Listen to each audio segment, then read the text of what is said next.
और उस समय जो स्थिति परिस्थिति जो बनी हुई थी, यानी 5 लोग एक जगह इकट्ठा नहीं हो सकते। उसका मूल कारण ये था कि हिंदू एकत्रित ना हो। अगर हिंदू एकत्रित हो गया तो हमको यहाँ से भागना पड़ेगा।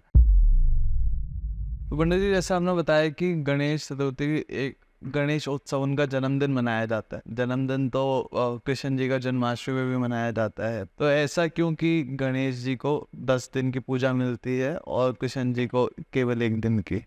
हमारे यहाँ जो विधान गणेश उत्सव का बताया गया है, वो गणेश चतुर्थी से लेकर के अनंत चतुर्दशी तक। पहले तो 1 दिन का ही मनता था, जैसे जन्माष्टमी मनाई जाते थे वैसे भगवान गणपति जी का जन्मोत्सव मनाया जाता था।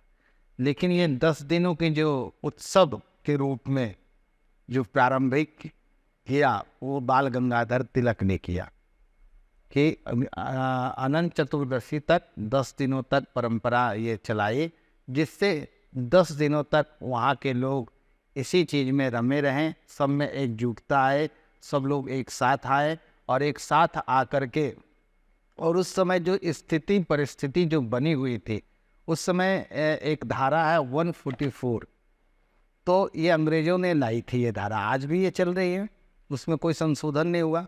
यानी 5 लोग एक जगह इकट्ठा नहीं हो सकते। उसका मूल कारण ये था कि हिंदू एकत्रित ना हो।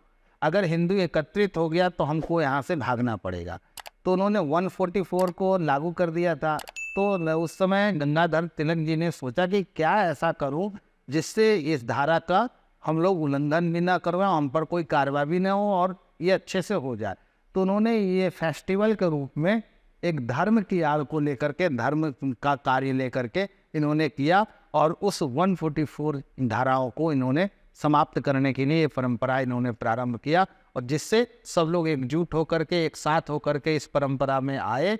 और आ करके 1 दिन नहीं, क्योंकि देखिए कोई इतना सारा पंडाल बनाया जाता है, कई महीनों की मेहनत परिश्रम होती है। आपने देखते होंगे महाराष्ट्र में ऐसे ऐसे पंडाल बनते हैं जिसमें 2-2 महीने 3-3 महीने कारीगर काम करते हैं, तब जा कर के गणेश चतुर्थी तक तैयार होती है।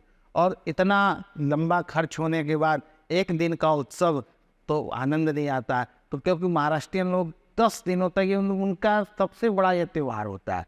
पूरे त्यौहार में सबसे बड़ा महाराष्ट्र के लोगों के लिए ये सबसे बड़ा त्यौहार होता है। यानी अपने सारे काम धंधा सब कुछ को जो है 10 दिन के लिए वो स्टॉप कर देते हैं, और 10 दिन उनका पूरा जीवन, पूरा समय भगवान गणपति की आराधना, पूजन और साधना में ही रहती है।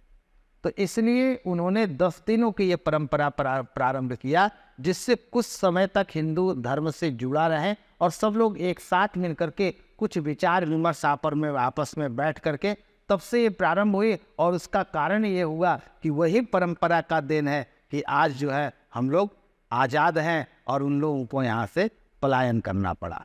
वीडियो अच्छी लगी हो तो लाइक, सब्सक्राइब और कमेंट करिए। हम ऐसे गेस्ट को लाते रहेंगे और आपके सवालों के जवाब देते रहेंगे।